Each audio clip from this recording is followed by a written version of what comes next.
Hello, my dear students. I am Prerna, your home science mentor. I welcome you all my YouTube channel, Home Science Junction. तो student आप सभी का मेरी आज की class में स्वागत है। आज आप लोगों के लिए लेकर आई हूँ स्टूडेंट में यूजीसी नेट 2020 का जो क्वेश्चन पेपर है उसका पार्ट थर्ड आप लोगों के लिए लेकर आई हूँ स्टूडेंट, और यहाँ पर आप लोगों को डिटेल सॉल्यूशन में कराने वाली हूँ क्वेश्चंस के। तो आई होप आपको इस क्लास में मजा आएगा एंड आप लोगों को कुछ ना कुछ सीखने के लिए मिलेगा। आप लोग मुझे फॉलो कर सकते हैं इंस्टाग्राम पे एंड ज्वाइन कर सकते हैं मुझे टेलीग्राम पे, होम साइंस एजुकेशन बाय प्रेरणा वर्मा। साथ ही साथ स्टूडेंट आप लोग बेल आइकन को प्रेस कर लीजिएगा जिससे जो भी मेरी अपकमिंग क्लासेस की नोटिफिकेशन रहे वो आप लोगों को टाइमली मिलती रहे। तो चलिए आज की क्लास को शुरू करेंगे और देखते हैं भाई आज का पहला क्वेश्चन क्या रहने वाला है। तो देखिए जो आपका ये 2020 वाला क्वेश्चन पेपर है, यहाँ पे यूजीसी ने बहुत सारे क्वेश्चन को ना गलत भी माना है। तो आप लोगों को इसके जब ये जिन लोगों ने ये एग्जाम दिया होगा उन्हें बहुत सारे ना बोनस मार्क्स भी मिल गए होंगे, क्योंकि बहुत सारे क्वेश्चन यूजीसी ने इस पेपर में गलत माने हैं। तो आइए स्टूडेंट आज के पहले क्वेश्चन से शुरुआत करते हैं। क्वेश्चन है आपका क्वेश्चन नंबर 91। क्वेश्चन ध्यान से देखिएगा। Anti microbial properties can be attributed to the following spices. यहाँ पे बताना है कि इनमें से कौन से मसाले हैं जिनके अंदर एंटी माइक्रोबियल प्रॉपर्टीज पाई जाती हैं। और आपको बताते हुए मुझे ये बहुत दुख हो रहा है और बहुत खुशी भी हो रही है, जो कि एक स्टूडेंट को जब पता चलता है कि भाई क्वेश्चन ही गलत दे दिया और उसे ऐसे ही नंबर मिल जाएंगे तो वो खुश भी हो जाता है। तो आपको जो न्यूज बतानी है वो ये है कि ये क्वेश्चन यूजीसी ने क्वेश्चन ही गलत माना है, ठीक है ना। तो यूजीसी ने इसे क्या माना है स्टूडेंट, एक रॉन्ग क्वेश्चन माना है। बट फिर भी एज ए टीचर मेरी ये आपके लिए रिस्पॉन्सिबिलिटी बनती है कि मैं आपको बताऊं कि आखिर ये एंटी माइक्रोबियल प्रॉपर्टीज होती क्या है। हम भले ही क्वेश्चन को गलत मान चुके हैं, यूजीसी ने गलत मान लिया है, बट हमें ये भी पता होना चाहिए कि एंटी माइक्रोबियल प्रॉपर्टीज क्या होती हैं। तो देखो माइक्रोबियल मतलब क्या है स्टूडेंट, सूक्ष्म जीव। एंड एंटी मतलब वो आपके गुण जो कि किसी भी, मान लीजिए आपके शरीर में जो माइक्रो ऑर्गेनिज्म की ग्रोथ है उसे होने से रोकेंगे, और अगर कोई हो चुकी है तो उसे किल करेंगे। तो वो आपका जो गुण है जो मसालों में पाया जाता है उसी को ही एंटी माइक्रोबियल प्रॉपर्टी कहते हैं। यानी कि स्टूडेंट एक ऐसा इफेक्ट आपके मसालों के अंदर जो कि आपके शरीर में जो माइक्रो ऑर्गेनिज्म है उसे स्प्रेड होने नहीं देगा, अगर वो स्प्रेड हो चुके हैं तो उसकी स्पीड को स्लो कर देगा। ठीक है, तो ये क्वेश्चन तो हमारा रॉन्ग क्वेश्चन हो गया। आइए नेक्स्ट क्वेश्चन की तरफ बढ़ते हैं भाई। क्वेश्चन एक बार अच्छे से देख लीजिएगा। क्वेश्चन क्या है स्टूडेंट, नेक्स्ट क्वेश्चन आपके सामने है। Records to be maintained in the dietary department of a hospital to delivery diets to patient are। आपको बताना है क्वेश्चन। आपका ऑप्शन देख लीजिएगा स्टूडेंट। ऑप्शन क्या दिया गया है आपका, रिक्वेजिशन स्लिप यानी कि wards, work schedule, production schedule, menu tally and cash book. ये आप लोगों के स्टूडेंट ऑप्शन दिए गए हैं। एक बार हम क्वेश्चन को देखेंगे स्टूडेंट हिंदी में। क्वेश्चन क्या है, मरीजों को दिए जाने वाले आहार के लिए अस्पताल के दैनिक आहार विभाग यानी कि डाइटेटिक्स डिपार्टमेंट में बनाकर रखने वाला रिकॉर्ड कौन सा होता है। मार्ग पर्ची, मांग पर्ची, ठीक है स्टूडेंट्स, कार्य शेड्यूल, उत्पादन शेड्यूल, मेन्यू टैली एंड रोकड़बाही। तो स्टूडेंट आप लोगों का क्वेश्चन का आंसर यहाँ पे क्या बनेगा, ऑप्शन नंबर 2 आपका यहाँ पे स्टूडेंट सही आंसर बना हो जाएगा। यानी कि जो आप यूज करते हैं अस्पतालों में, जो आपका डाइटेटिक्स डिपार्टमेंट यूज करता है, एक तो वो मार्ग पर्ची का इस्तेमाल करता है स्टूडेंट, एक वो आप लोगों का किसका करता है, उत्पादन शेड्यूल का इस्तेमाल करता है, और स्टूडेंट रोकड़बाही का करता है। तो एक बार इसे इंग्लिश में देख लीजिएगा। कैश बुक का इस्तेमाल किया जाता है स्टूडेंट, साथ ही साथ प्रोडक्शन शेड्यूल का इस्तेमाल किया जाता है, जिससे ये पता चल जाता है कि आपका प्रोडक्शन जो हो रहा है भोजन का किस तरीके से हो रहा है। साथ ही साथ स्टूडेंट आपका जो ये रिक्विजिशन स्लिप है, इसका मतलब क्या होता है कि जब आप किसी डॉक्टर के पास जाते हैं तो वो आपको ये बताता है कि भाई आपको ना इन टेस्ट की जरूरत है, और जब आप वो टेस्ट करा लेते हो तो आपको उसके बेसिस पे वो मेडिसिन को प्रिस्क्राइब करता है। तो वही रिपोर्ट आप लोगों की डाइटेटिक्स डिपार्टमेंट के पास भी जाती है, जिसके आधार पे वो आप लोगों के लिए डाइट प्लान करते हैं। ठीक है ना। सो क्वेश्चन का आंसर क्या बनेगा स्टूडेंट, ऑप्शन नंबर 2 यहाँ पे आपका सही आंसर हो जाएगा। आइए ध्यान से देखते हैं स्टूडेंट नेक्स्ट क्वेश्चन क्या रहने वाला है। क्वेश्चन आपके सामने है, adequate zinc is needed for. आपको बताना है कि भाई जिंक जो हमें पर्याप्त मात्रा में चाहिए वो निम्नलिखित में से किन कार्यों के लिए चाहिए। ऑप्शन ध्यान से देखिएगा, cellular growth, immune function, blood clotting, reproduction, muscles contraction. एक बार हम क्वेश्चन को देखेंगे स्टूडेंट हिंदी में। क्वेश्चन क्या है, पर्याप्त जिंक की उनके लिए आवश्यकता होती है कोशिकीय वृद्धि, प्रतिरक्षित कार्य खून का थक्का जमना, प्रजनन कार्य मांसपेशियों में संकुचन होना। तो स्टूडेंट यहाँ पे आप लोगों को मैं एक बात और बता देती हूँ कि देखिए इस क्वेश्चन को भी क्या माना गया है, इस क्वेश्चन को भी आपका यूजीसी ने गलत क्वेश्चन मान लिया है। तो ये भी एक रॉन्ग क्वेश्चन है स्टूडेंट्स। तो आप लोगों को अगर मैं बता दूं यहाँ पे अच्छे से, तो आप लोग इसे इस तरीके से समझ सकते हैं कि जो आपका जिंक होता है स्टूडेंट, अगर मैं अपने लेवल पे आपको आंसर समझाऊं तो जिंक स्टूडेंट क्या करता है भाई, एक तो हमारे इम्यून फंक्शन को बढ़ाता है, ठीक है ना। जिंक क्या करता है स्टूडेंट, हमारे ब्लड क्लॉटिंग में मदद करता है। और जिंक स्टूडेंट क्या करता है, हमारे सेलुलर ग्रोथ में भी मदद करता है। So reproduction and muscle contraction में वृद्धि नहीं करेगा, तो according to me answer number 1 यहाँ पे सही हो जाना चाहिए, बट यूजीसी ने इस क्वेश्चन को गलत माना है, तो हम यहाँ पर फिर कुछ भी नहीं कर सकते हैं, ठीक है। आगे नेक्स्ट क्वेश्चन देखिएगा स्टूडेंट, क्वेश्चन आपके सामने दिया गया है भाई। क्वेश्चन क्या है, अच्छे से देखो। Emerging lipid risk factor for CVD are, आपको बताना है भाई, क्वेश्चन ध्यान से देख लीजिएगा। एलिवेटेड लिपोप्रोटीन, लो, आपका यहाँ पर क्या दिया गया है स्टूडेंट, लो, यहाँ पर लिपोप्रोटीन की बात की गई है student. An impaired glucose level, high total cholesterol, HDL cholesterol ratio and inflammatory markers. Question को एक बार हिंदी में देखिएगा। क्वेश्चन क्या कहता है, सीवीडी के लिए पनपते लिपिड जोखिम कारक कौन से हैं। सीवीडी क्या होती है स्टूडेंट, ये भी मैंने आपको पहले से बताया हुआ है। सीवीडी का मतलब होता है कार्डियो वस्कुलर डिसीज, यानी कि ये बीमारी कौन सी है स्टूडेंट, ये बीमारी है आप लोगों की हृदय से संबंधित बीमारियां, ठीक है ना। जो हृदय से संबंधित बीमारियां हैं स्टूडेंट, वो कार्डियोवास्कुलर डिसीज होती हैं। तो अगर एक बार आप क्वेश्चन के आंसर को देखेंगे, तो क्वेश्चन का आंसर क्या बनेगा स्टूडेंट, ऑप्शन नंबर 4 यहाँ पे आंसर हो जाएगा। यानी कि आंसर क्या जाएगा स्टूडेंट, बढ़ा हुआ लिपोप्रोटीन का स्तर, कम ओप्लियोप्रोटीन, एंड आपका लास्ट ऑप्शन जाएगा उच्च टोटल कोलेस्ट्रॉल एचडीएल कोलेस्ट्रॉल अनुपात, ठीक है ना। ये आप लोगों का यहाँ पे स्टूडेंट सही आंसर हो जाएगा, ठीक है। अब यहाँ पे स्टूडेंट एक ये नाम दिया गया है आप लोगों के सामने, जो है स्टूडेंट ये ओप्लियोप्रोटीन। ये ओप्लियोप्रोटीन आखिर होता क्या है, इसके बारे में मैं आप लोगों को बता दूं स्टूडेंट। तो ये आप लोगों का एक ऐसा प्रोटीन कंपोनेंट है स्टूडेंट, जो आपका प्लाज्मा लिपोप्रोटीन में पाया जाता है, ठीक है। ये वो प्रोटीन कंपोनेंट है स्टूडेंट जो कि प्लाज्मा लिपोप्रोटीन में पाया जाता है, और ये आपके पूरे ब्लड में लिपिड को आपका जो पूरा ब्लड है स्टूडेंट, ब्लड में जो लिपिड की मात्रा है, उस लिपिड की मात्रा को ये आपके शरीर के प्रत्येक अंग तक पहुंचाने का कार्य करता है, ठीक है ना। आइए नेक्स्ट ध्यान से देखिएगा स्टूडेंट, क्वेश्चन क्या दिया गया है आप लोगों के सामने। क्वेश्चन है, which of the following pockets come under the category of slashed pockets, यानी कि आपको बताना है कि यहाँ पे जो ये जेब के प्रकार दिए गए हैं, इनमें से कौन सी ऐसी कैटेगरी है जो आप लोगों की स्लैश्ड पॉकेट के अंतर्गत आती है। अब यहाँ पे क्वेश्चन समझने के लिए सबसे ज्यादा जरूरी क्या है कि आपको ये पता हो कि आखिर ये स्लैश्ड पॉकेट होती क्या है ना। इनके बारे में भी तो जानना हमारे लिए जरूरी है ना स्टूडेंट, कि आखिर ये स्लैश्ड पॉकेट कौन सी होती है, क्या ये अलग से कोई चीज आ गई है हमारे सामने, ये हमें पता होना जरूरी है। तो स्टूडेंट स्लैश्ड पॉकेट जो होती है ना आपकी, ये वो पॉकेट्स होती हैं, ध्यान से देख लीजिएगा, ये वो पॉकेट होती है स्टूडेंट जो कि आपकी कपड़े में जब लगाई जाती हैं, तो इनमें एक डायगोनल स्लिट आता है, इस तरह की लाइन के थ्रू आपकी ये पॉकेट आपको दिखती है, एक डायगोनल स्लिट आता है स्टूडेंट। ऐसी आप जो पॉकेट होती है उन्हें हम स्लैश्ड पॉकेट कहते हैं। क्वेश्चन का आंसर की अगर मैं बात करती हूँ, तो क्वेश्चन का आंसर जाएगा ऑप्शन नंबर 1, यानी कि आप लोगों की जो वेल्ट वाली पॉकेट होती है स्टूडेंट, जो आप लोगों की फ्लैप वाली पॉकेट होती है, एंड जो आप लोगों की स्टूडेंट जो बाउंड वाली पॉकेट होती है, वो आप लोगों का स्टूडेंट यहाँ पे सही आंसर हो जाएगा, ठीक है ना। वेल्ट होती है, फ्लैप होती है एंड बाउंड होती है, ये तीनों आप लोगों के स्टूडेंट यहाँ पे सही आंसर हो जाएंगे, वेल्ट, फ्लैप एंड बाउंड। अब आप लोगों को ये भी पता होना बहुत जरूरी है स्टूडेंट कि वेल्ट, फ्लैप एंड बाउंड ये आप लोगों की पॉकेट होती कौन सी है। तो देखिए स्टूडेंट, जो आप लोगों की ये कंगारू पॉकेट होती है ना, ठीक है, ये ध्यान से देखिएगा, जो आप लोगों की ये कंगारू पॉकेट होती है, ये कौन सी पॉकेट होती है स्टूडेंट, कंगारू पॉकेट आपकी होती है, जो आप लोगों ने स्वेट शर्ट देखी है आजकल मार्केट में मिलती है, उसमें आप लोगों की ना आगे की तरफ नीचे की साइड आपकी इस तरीके की पॉकेट होती है, जिसमें ऐसे करके यहाँ पर आपके स्पेस होता है जहाँ पे आप अपना सामान रख सकते हैं। तो ऐसी वाली पॉकेट आपकी कंगारू पॉकेट होती है। जो वेल्ट पॉकेट होती है स्टूडेंट, ये वो पॉकेट होती है जो आप लोगों ने जेंट्स ट्राउजर देखी होगी, उसमें पीछे की तरफ एक पॉकेट होती है ना इस तरह की, ये वो वाली होती है। फ्लैप पॉकेट कौन सी होती है स्टूडेंट, जो आपकी इस तरह की होती है और उसके ऊपर एक कैप लगा होता है जिसे हटाकर आप सामान रखते हैं, एंड जो आपकी शर्ट में भी होती है। एंड बाउंड पॉकेट जो होती है स्टूडेंट, ये कौन सी होती है, जब आप कपड़े के ऊपर की तरफ से एक पैच की तरह एक पॉकेट को लगाते हो, मान लीजिए कपड़ा है, मैं इसे ऊपर की तरफ से एक पैच के फॉर्म में अपने पॉकेट को लगाऊंगी, सो ये बाउंड पॉकेट होती है। क्वेश्चन का आंसर बनेगा ऑप्शन नंबर 1।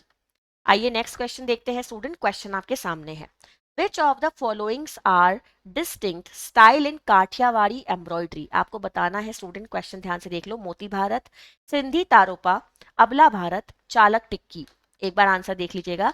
क्वेश्चन है, काठियावाड़ी कढ़ाई में निम्नलिखित में से कौन सा विशेष किस्म पाया जाता है? मोती भारत, सिंधी तरोपा, अबला भारत एंड चलक टिक्की। क्वेश्चन का आंसर क्या बनेगा स्टूडेंट? पर इससे पहले एक बार ये जान लो कि आखिर ये चारों नाम खुद में क्या कहते हैं। तो स्टूडेंट जो मोती भारत होता है, मोती भारत आप लोगों की काठियावाड़ी एम्ब्रॉयडरी से संबंधित है। इसमें स्टूडेंट मोतियों का काम किया जाता है, आपके कलर्ड मोती लिए जाते हैं। बट इसकी एक खासियत यह है कि जो बैकग्राउंड लिया जाता है वो हमेशा स्टूडेंट आपका वाइट लिया जाता है। बैकग्राउंड में हमेशा क्या किए जाते हैं स्टूडेंट? वाइट मोतियों का इस्तेमाल किया जाता है। ठीक है। सिंधी तरोपा, अब ये क्या होता है स्टूडेंट? जो आपका ये सिंधी तरोपा होता है, ये एक तरीके की इंटरलेसमेंट स्टिच होती है जो कि आपकी कच्छ एम्ब्रॉयडरी में ही आती है। ये भी गुजरात और कच्छ से संबंधित है। आपका नेक्स्ट ऑप्शन दिया है स्टूडेंट अबला भरत। अब ये अबला भरत क्या है स्टूडेंट? अगर मैं इसकी बात करती हूँ स्टूडेंट्स, तो ये भी आपका क्या है? ये भी स्टूडेंट आप लोगों का गुजराती जो काठियावाड़ी एम्ब्रॉयडरी है उसी का एक प्रकार है। और इसे स्टूडेंट किसके लिए जाना जाता है?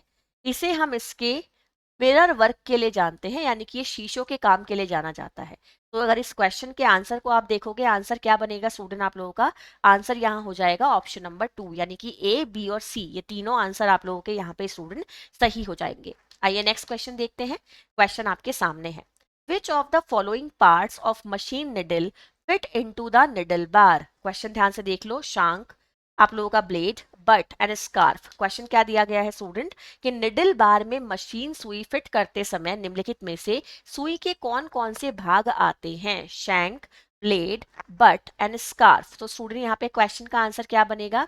आप लोगों को बताना है, मशीन में सुई फिट कर रहे हो आप, तो सुई के कौन कौन से भाग आएंगे स्टूडेंट। ठीक है ना? सो स्कार्फ आपका ऊपर वाला पार्ट हो गया, ठीक है ना। बट आपका क्या हो गया स्टूडेंट? जो नीचे से जो आपके नैरो से जो थोड़ा सा ऊपर पार्ट है वो हो गया, ठीक है ना। ब्लेड आपका सबसे शार्प वाला पार्ट हो गया। तो स्टूडेंट यहाँ पे अगर हम क्वेश्चन के आंसर की बात करते हैं, क्वेश्चन का आंसर यहाँ पे क्या जाएगा स्टूडेंट? क्वेश्चन का आंसर जाएगा ऑप्शन नंबर 4, यानी कि ए और सी, आपका शैंक एंड बट, ये आप लोगों का स्टूडेंट यहाँ पे सही आंसर हो जाएगा। ठीक है। आइए नेक्स्ट क्वेश्चन देखेंगे स्टूडेंट। क्वेश्चन आपके सामने है, which of the following properties are imparted in a fabric by nanotechnology? Question क्या कहता है?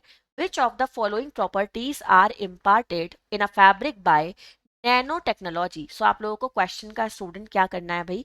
आंसर बताना है यहाँ पे क्या होगा। ठीक है ना। क्वेश्चन एक बार अच्छे से देख लो स्टूडेंट। क्वेश्चन का आंसर आपको बताना है। नैनो टेक्नोलॉजी से रिलेटेड क्वेश्चन है कि अगर कपड़े में नैनो टेक्नोलॉजी का आप इस्तेमाल कर रहे हैं तो उससे आपको यहाँ पर क्या आपको प्रॉपर्टी ऐड होती हुई दिखेगी। सो स्टूडेंट अनफॉर्चुनेटली यूजीसी ने इस क्वेश्चन को भी एक रॉन्ग क्वेश्चन माना है। ठीक है। तो इसका भी आपको किसी आंसर की में कहीं भी आपको ये क्वेश्चन का आपको कोई आंसर नहीं मिलने वाला, क्योंकि रॉन्ग क्वेश्चंस के आंसर यूजीसी नहीं देती है। जहां पे 2 आंसर सही होते हैं वहां 2 आंसर मेंशन करती है। ठीक है। पर अगर मैं आप लोगों को अपने लेवल पे ये बताऊं कि नैनो टेक्नोलॉजी है क्या, तो आपको मैंने बताया भी है स्टूडेंट कि जब नैनो पार्टिकल्स की बात चलती है कपड़े के, कि वो पार्टिकल्स जो हमें डायरेक्ट सूक्ष्मदर्शी से देखने पड़े, हम कपड़े की क्वालिटीज को इनहेंस करना चाहते हैं, उसकी ड्यूरेबिलिटी को बढ़ाना चाहते हैं और उस पर एक ऐसा हम प्रोसीजर अप्लाई करें जो इको फ्रेंडली हो, तो स्टूडेंट वो आपका नैनो टेक्नोलॉजी होती है या प्लाज्मा टेक्नोलॉजी होती है। अगर आप यहाँ पे क्वालिटीज देखेंगे, सो आपको पता है कि आप लोगों की जो एंटी माइक्रोबियल प्रॉपर्टी है ये तो बढ़ाती ही है, वाटर रेजिस्टेंस वाली भी बढ़ाती है। बट आपके ना जो ये 2 ऑप्शन है ऊपर वाले, ये गलत दिए हुए हैं। तो स्टूडेंट इसी की वजह से आप लोगों के ये जो 1, 3rd and 2nd and 4th है, इनमें से कोई आंसर सही नहीं जा रहा। Flame and stain and wrinkle resistance, तो स्टूडेंट इसलिए आपका ये आंसर सही नहीं बैठ पा रहा है। ठीक है ना। वो ड्यूरेबिलिटी तो बढ़ाती है, बट ऐसा नहीं है कि कपड़े पे दाग नहीं लगेगा, कपड़े पे सिलवटें नहीं पड़ेंगी, ऐसा नहीं होगा स्टूडेंट। सिलवटें पड़ती हैं कुछ कपड़ों पे, बट ऐसा नहीं है कि वो आप लोगों का बिल्कुल, ये स्टेन वाला पॉइंट बिल्कुल गलत है, फ्लेम वाला पॉइंट बिल्कुल गलत है। आइए स्टूडेंट्स नेक्स्ट क्वेश्चन ध्यान से देखते हैं। एक बार क्वेश्चन को हिंदी में देख लो। नैनो टेक्नोलॉजी के द्वारा कपड़े में निम्नलिखित में से कौन से गुण डाले जाते हैं? दाग एवं सिलवट रोधी, आपका लपट अवरोधक, जीवाणु रोधी, जल रोधी। ठीक है ना। एक बार ध्यान से देखिए स्टूडेंट, क्वेश्चन आपके सामने एक और क्वेश्चन है। क्वेश्चन दिया गया है भाई, एक बार अच्छे से देखो। क्वेश्चन है, which of the following fibre can be confirmed bye there microscopic appearance? आपको बताना है कि भाई इनमें से कौन सा ऐसा रेशा है, ठीक है ना, कौन सा ऐसा तंतु है स्टूडेंट जिसको आप सूक्ष्मदर्शी के माध्यम से उसकी पुष्टि कर सकते हो। जो आपका माइक्रोस्कोप है उसके माध्यम से स्टूडेंट आप उसकी क्या कर सकते हैं? पुष्टि कर सकते हैं। सूती है, ऊनी है, सिल्क है, नायलॉन है एंड फ्लैक्स है। अब देखो यहाँ पे फिर से वही प्रॉब्लम है। 4 यहाँ पे नेचुरल फाइबर दिए गए हैं स्टूडेंट, ठीक है ना। फ्लेक्स मतलब लेनन की बात चल रही है, सिल्क की बात चल रही है, ऊन की बात चल रही है एंड सूती की बात चल रही है। केवल एक आपका यहाँ पर मैनमेड फाइबर है, जबकि आपको पता है कि जो आप लोगों का माइक्रोस्कोपिक टेस्ट होता है वो जनरली ये माना जाता है कि आप लोगों के जो नेचुरल फाइबर होते हैं उनको अगर आप देखेंगे तो आप लोगों को ये समझ में आएगा कि नेचुरल फाइबर में सूती और ऊनी को ही माइक्रोस्कोप से देखना ज्यादा इजी रहता है। अदरवाइज स्टूडेंट हम क्या करते हैं, जो हमारा नायलॉन है उसे इजीली आइडेंटिफाई कर लेते हैं, ठीक है ना। सिल्क और आपका जो ये फ्लैक्स है इसको उतना इजी नहीं होता आइडेंटिफाई करना। बट स्टूडेंट यहाँ पे आप लोगों का कॉम्बिनेशन सही नहीं जा रहा, सूती ऊनी सिल्क ये आंसर नहीं होगा, सूती ऊनी आप लोगों का स्टूडेंट फ्लैक्स ये आंसर नहीं होगा, बी सी और डी यानी कि ऊनी सिल्क और आप लोगों का स्टूडेंट नायलॉन ये वैसे आंसर नहीं होगा। सो कोई आंसर स्टूडेंट यहाँ पे सुटेबल नहीं है, तो इसे भी स्टूडेंट यूजीसी ने क्या माना है, रॉन्ग क्वेश्चन माना है, ठीक है ना। आइए नेक्स्ट क्वेश्चन ध्यान से देखते हैं स्टूडेंट। क्वेश्चन आपके सामने है, क्वेश्चन दिया गया है what are the objective of consumer movement from among the option given below. जो आप लोगों का स्टूडेंट क्या किया जाता है, कंज्यूमर मूवमेंट किया जाता है, यानी कि स्टूडेंट हम क्या करते हैं, उपभोक्ता आंदोलन की बात करते हैं, तो उसके स्टूडेंट कौन से उद्देश्य होते हैं वो विकल्प आपको चुनना है, ठीक है। एक बार इंग्लिश में ऑप्शन देख लीजिएगा, क्या दिए गए हैं student, product safety, price cut, solution to consumer problems, providing consumer information, formulation of rules, ठीक है। अब एक बार हिंदी में देखो क्वेश्चन को, क्वेश्चन क्या कहता है भाई, उत्पाद सुरक्षा, मूल्य में कमी, उपभोक्ता की समस्याओं का समाधान, उपभोक्ता सूचना उपलब्ध कराना या फिर नियमों को बनाना। सो क्वेश्चन का आंसर यहाँ पे क्या जाएगा स्टूडेंट, इस क्वेश्चन का सही आंसर बनेगा आप लोगों का ऑप्शन नंबर 2, यानी कि सही आंसर क्या हो जाएगा स्टूडेंट, उत्पाद की सुरक्षा के लिए किया जाता है स्टूडेंट ये मूवमेंट, उपभोक्ताओं की समस्या का समाधान ढूंढने के लिए किया जाता है ये मूवमेंट, एंड उपभोक्ता सूचना उपलब्ध कराने के लिए किया जाता है ये मूवमेंट, ठीक है ना। चलिए आगे नेक्स्ट क्वेश्चन देखते हैं स्टूडेंट। कंज्यूमर इकोनॉमिक्स से स्टूडेंट आपके एग्जाम में क्वेश्चन आ जाते हैं, कुछ पार्ट आप लोगों का कभी कभी जो एंटरप्रेन्योरशिप डेवलपमेंट है वहां से भी आ जाता है, पर ज्यादा नहीं आता। आप लोगों का मुश्किल से एक टॉपिक है जहां से आपके क्वेश्चन आ जाता है कि भाई विशेषता क्या होती है एक उद्यमी की, है ना, उद्यमिता विकास जो है वो कैसे होता है, इस तरीके का क्वेश्चन आता है। आइए नेक्स्ट क्वेश्चन देखते हैं, क्वेश्चन आपके सामने है what are the characteristics of hard wood as per the list and given below. आपको बताना है कि जो एक कठोर लकड़ी होती है उसकी क्या विशेषता होती है। These are equally strong across the along fibre, they resist transverse loading shock and vibration, these are light in weight and color, these have more moisture content। Question को एक बार हिंदी में भी देख लो भाई, क्वेश्चन क्या कहता है, क्वेश्चन कहता है दी गई निम्नलिखित सूची के अनुसार एक कठोर लकड़ी के क्या लक्षण है, कठोर लकड़ी के क्या लक्षण है। यह आड़े तिरछे रेशों के साथ समान रूप से मजबूत होती है, यह अनुप्रस्थ लदान के झटकों एवं कंपन का प्रतिरोध करती है, ये भार एवं रंग में हल्की होती है, इनमें आर्द्रता की मात्रा अधिक होती है। सो स्टूडेंट यहाँ पे क्वेश्चन का आंसर क्या जाएगा, क्वेश्चन का आंसर बनेगा ऑप्शन नंबर 1, यानी कि यह आड़े तिरछे रेशों के साथ समान रूप से मजबूत होती है, यह अनुप्रस्थ लदान के झटकों एवं कंपन का प्रतिरोध करती है, ठीक है। ये दोनों आपके स्टूडेंट यहाँ पे सही आंसर हो जाएंगे। आइए नेक्स्ट क्वेश्चन देखिएगा, क्वेश्चन आपके सामने है, क्वेश्चन दिया गया है स्टूडेंट भाई from among the list given identify the features that enhance the visual weight of element and attract attention. आपके ऑप्शन है regular shapes, bright colours, matching textures, large dimension, elaborate detail. Question कहाँ से आया है भाई, question आया है FAD से, एफएडी मतलब foundation of art and design से आपका क्वेश्चन आया है, आंतरिक सज्जा से क्वेश्चन आया है। एंड क्वेश्चन क्या कहता है भाई, क्वेश्चन ये कहता है कि दी गई सूची में से उन लक्षणों को पहचान कीजिए जो तत्व के दृश्य भार को बढ़ाते हैं तथा ध्यान आकर्षित करते हैं।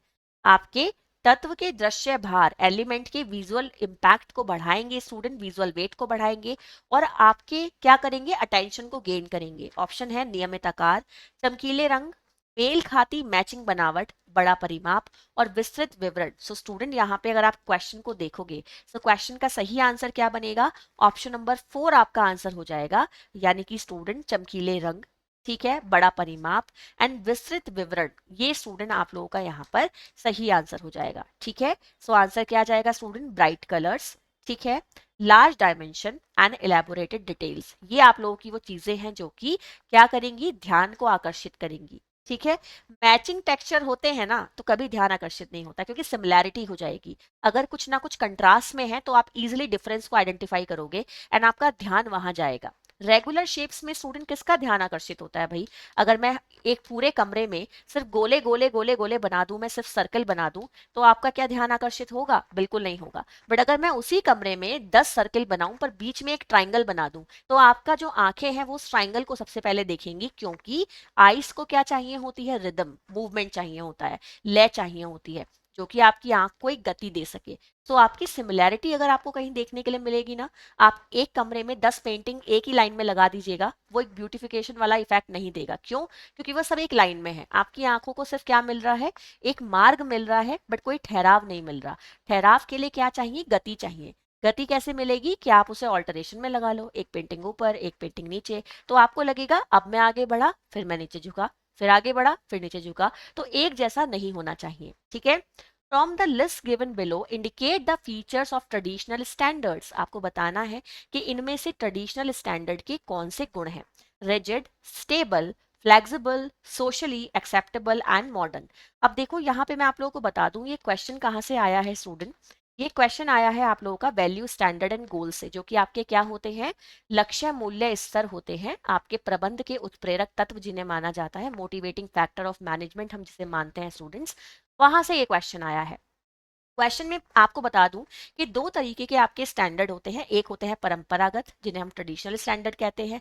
एक होते हैं स्टूडेंट हम लोगों के जो हमारे मॉडर्न स्टैंडर्ड होते हैं, जिनको हम खुद से बनाते हैं, खुद से कमाते हैं अपने बेसिस पे। पर ट्रेडिशनल स्टैंडर्ड ना हमारे पूर्वजों के आधार पे हमें मिल जाते हैं।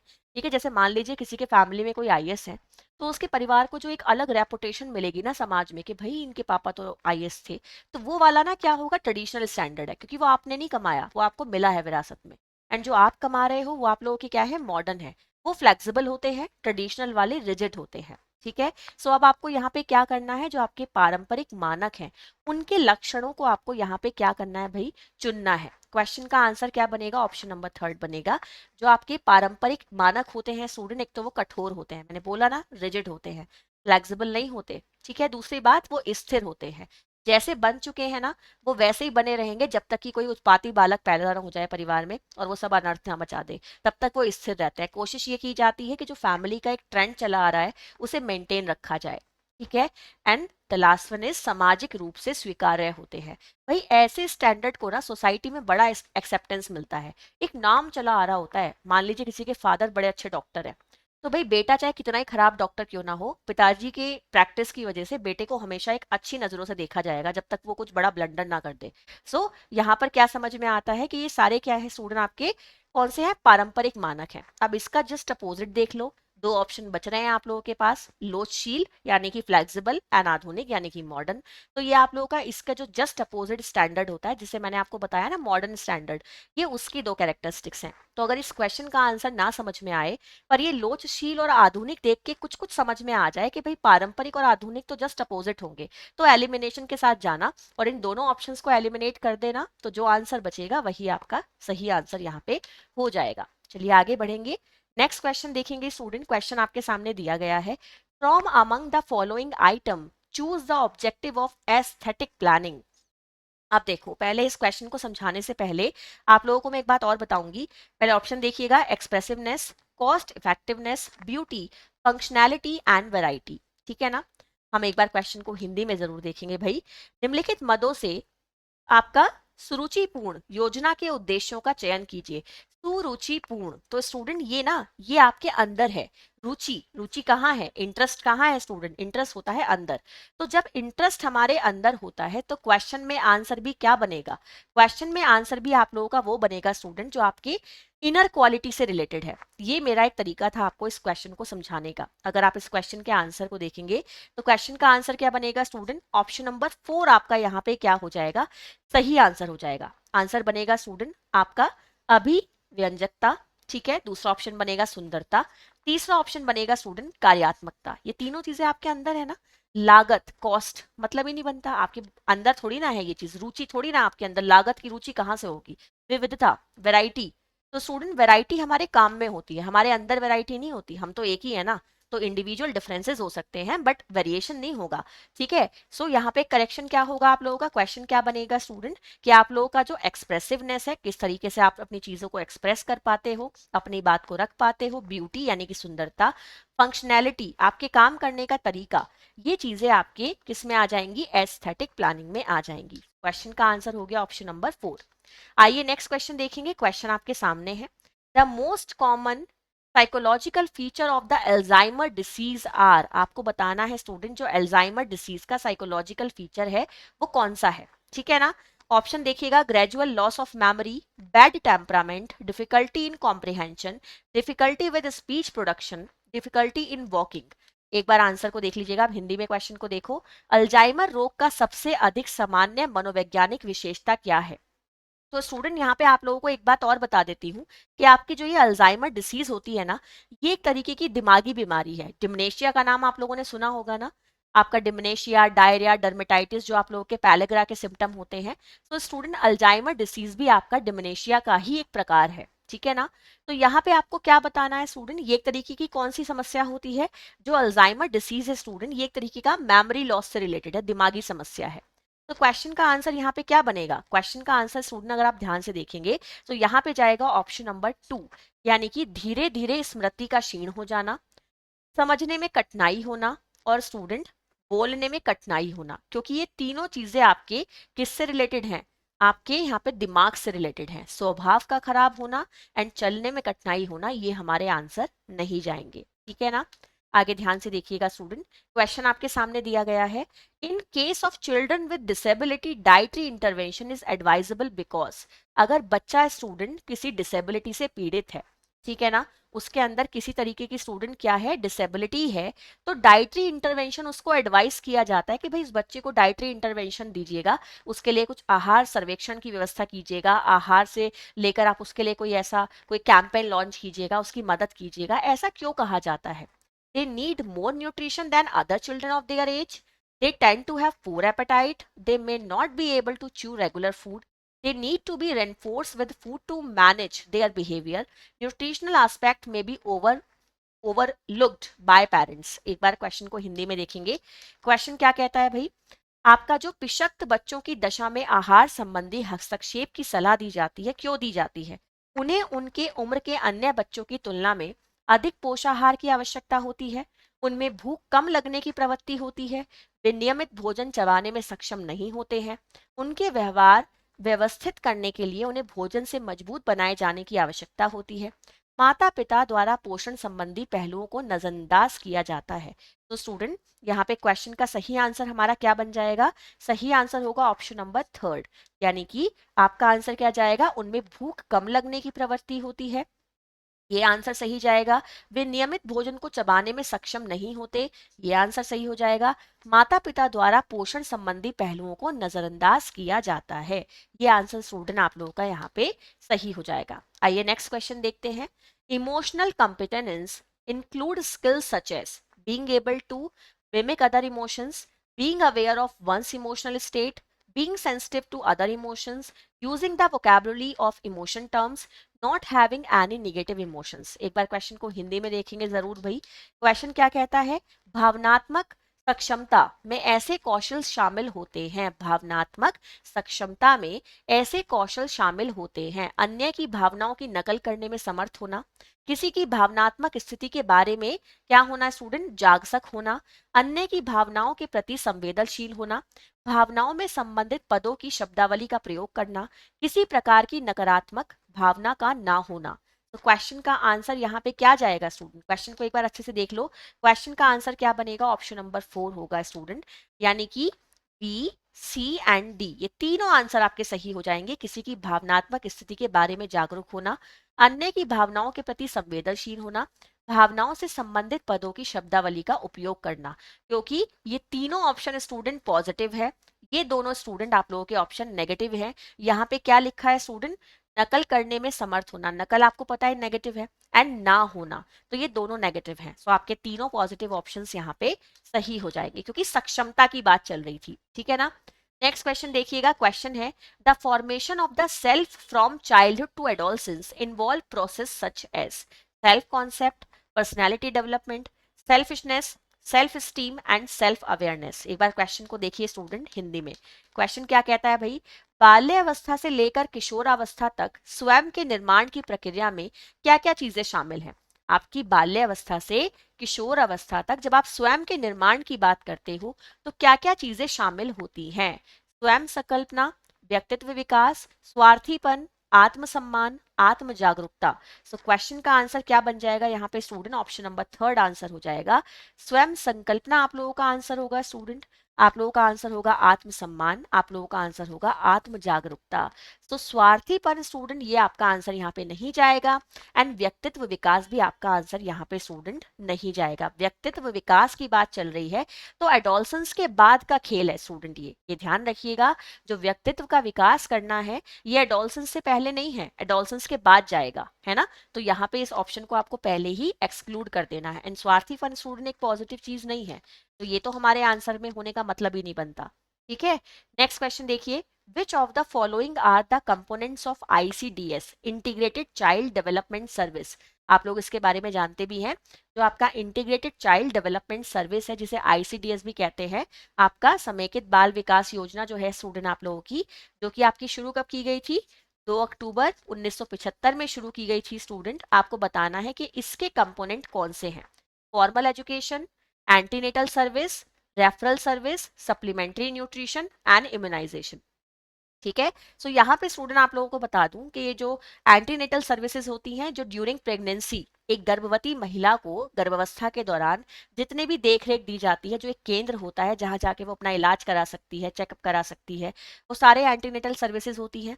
रेफरल सर्विस के मान लीजिए किसी की तबीयत खराब है तो प्राइमरी हेल्थ सेंटर से उसे कम्युनिटी हेल्थ सेंटर पे भेजना, वहां से उसे जिला अस्पताल भेजना, ये रेफरल सर्विसेज होती है। सप्लीमेंट्री न्यूट्रिशन में पोषाहार वितरित किया जाता है। इम्यूनाइजेशन में स्टूडेंट आपका टीकाकरण किया जाता है। एक बार क्वेश्चन को हिंदी में देखिएगा। क्वेश्चन क्या कह रहा है, निम्नलिखित में से कौन कौन से आईसीडीएस के घटक हैं। औपचारिक शिक्षा, जन्म पूर्व सेवाएं, परामर्शी सेवाएं, पूरक पोषण और आप लोगों का प्रतिरक्षण। सो क्वेश्चन का आंसर क्या बनेगा स्टूडेंट, ऑप्शन नंबर 1 आपका आंसर हो जाएगा। यानी कि जन्म पूर्व सेवाएं जो होती हैं स्टूडेंट, साथ ही साथ आप लोगों का सही आंसर क्या जाएगा स्टूडेंट, जन्म पूर्व सेवाएं, परामर्शी सेवाएं, ठीक है, पूरक पोषण एंड प्रतिरक्षण। ये आप लोगों का स्टूडेंट यहाँ पे सही आंसर हो जाएगा। ठीक है, इनफॉर्मल एजुकेशन आप लोगों का सही आंसर नहीं जाएगा। ठीक है, तो इसको एलिमिनेट कर दोगे तो आंसर आपको खुद ब खुद मिल जाएगा। आइए नेक्स्ट क्वेश्चन देखते हैं। Which of the following schemes are for rural upliftments. आपको बताना है कि जो आपकी ये स्कीम दी गई है स्टूडेंट, इनमें से रूरल अपलिफ्टमेंट यानी कि ग्रामीण उत्थान के लिए कौन कौन से कार्यक्रम हैं। ऑप्शन ध्यान से देख लीजिए, SSY, MGNREGA, PMGSY, DDUGKY, ICDS। हमेशा मैं आपको कहती हूँ कि फुल फॉर्म को बिल्कुल भी अंडर एस्टिमेट मत कीजिएगा, ये नंबर कटवा सकती हैं। जैसे कि अगर किसी को ये फुल फॉर्म ना पता हो तो वो तो फिर नंबर गया ना क्वेश्चन का, तो वो हमें नहीं करना है। पहले तो हम क्वेश्चन का आंसर देख लेते हैं, फिर सारी फुल फॉर्म को एक बार डिस्कस कर लेते हैं। ठीक है, क्वेश्चन का आंसर बनेगा ऑप्शन नंबर थर्ड, यानी कि बी, ठीक है, सी एंड डी ये आपके आंसर हो जाएंगे। मनरेगा, PMGSY एंड DDUGKY ये आप लोगों का सही आंसर हो जाएगा। अब आखिर ये है क्या, इसकी बात आपको कर लेती हूँ।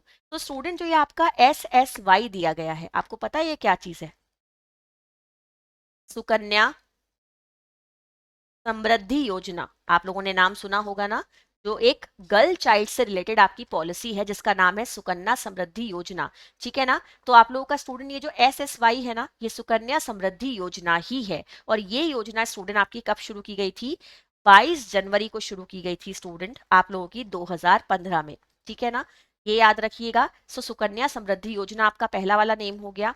दूसरा क्या है स्टूडेंट, मनरेगा, Mahatma Gandhi national rural employment guarantee act. ये मैंने आपको पहले भी बता रखा है मनरेगा के बारे में। तो क्या है आपका Mahatma Gandhi national rural employment guarantee act, कब हुआ था शुरू स्टूडेंट, 2009 में। ठीक है, नेक्स्ट क्या है, PMGSY, नाम से क्या पता चल रहा है, प्रधानमंत्री ग्राम सड़क योजना। अच्छे से देख लो, ये क्या है स्टूडेंट, प्रधानमंत्री ग्राम सड़क योजना। और ये कब शुरू की गई थी स्टूडेंट, ये शुरू की गई थी सन 2000 में। ठीक है, नेक्स्ट ऑप्शन क्या कहता है, DDU-GKY। अब यहाँ तो पक्का कंफ्यूज हो जाओगे आप लोग, ये DDU-GKY नॉर्मली देखने के लिए नहीं मिलता है। सो ये DDU-GKY है क्या स्टूडेंट, ये योजना है आप लोगों की दीनदयाल उपाध्याय, आप लोगों की जो एक क्या है स्टूडेंट, जो दीनदयाल उपाध्याय जो ग्रामीण, ठीक है ना, ग्रामीण कौशल योजना है, ये स्टूडेंट आपका यहाँ पे पूरा नाम है दीनदयाल उपाध्याय ग्रामीण कौशल्य योजना। ये आप लोगों का यहाँ पे सही आंसर हो जाएगा। और ये जो योजना है स्टूडेंट, इसे 2014 में शुरू किया गया था, ठीक है। सो इसका नाम जरूर याद रखना वरना भूल जाओगे, दीनदयाल उपाध्याय ग्रामीण कौशल्य योजना। एंड आईसीडीएस को तो सभी जानते हैं, इंटीग्रेटेड चाइल्ड डेवलपमेंट सर्विस। तो स्टूडेंट ये थे हमारी आज की क्लास के कुछ क्वेश्चंस। आई होप आपको ये क्वेश्चंस अच्छे लगे होंगे। अच्छे लगे हैं तो जल्दी से लाइक शेयर कर दीजिएगा। एंड आप लोगों के शायद ये जो एक्सप्लेनेशन मैंने आप लोगों को दी है आप लोगों को काम आएंगी आपके आने वाले एग्जाम में। तो बेल आइकन को प्रेस कर लीजिएगा, जो भी मेरी अपकमिंग क्लासेस की नोटिफिकेशन रहेंगी वो आप लोगों को मिलती रहेंगी। मुझे इंस्टाग्राम पे फॉलो कर सकते हैं, टेलीग्राम पे ज्वाइन कर सकते हैं। तो बाय स्टूडेंट्स, टेक केयर, फिर से मिलते हैं एक नई वीडियो के साथ।